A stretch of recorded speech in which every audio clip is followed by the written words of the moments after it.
Hi everyone, welcome back to Book Strategist Daily.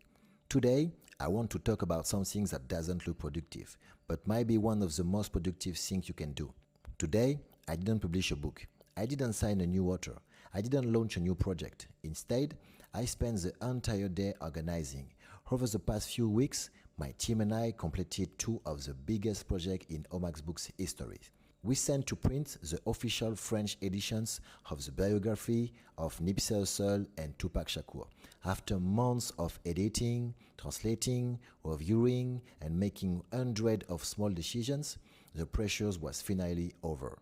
Most people would probably take a break. I decided to take a different kind of break.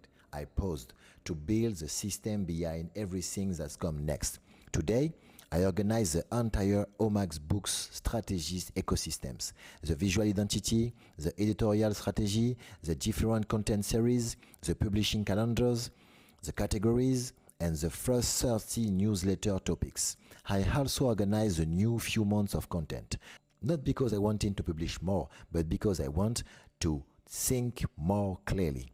Some things I've learned over the years is that productivity isn't about filling your calendars, it's about removing friction from the future.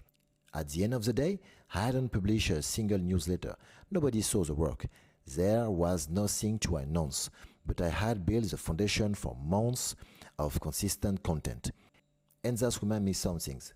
The most productive day, I want always the most visible one. So, here my question for today. What could you organize today that will make the next 3 months easier? Sometimes, the best way to move faster is to stop running for a few hours. Thanks for listening. I will see you tomorrow. I'm not documenting success, I'm documenting the process. I am Alexis Nestas and you're listening to the Book Strategist Daily.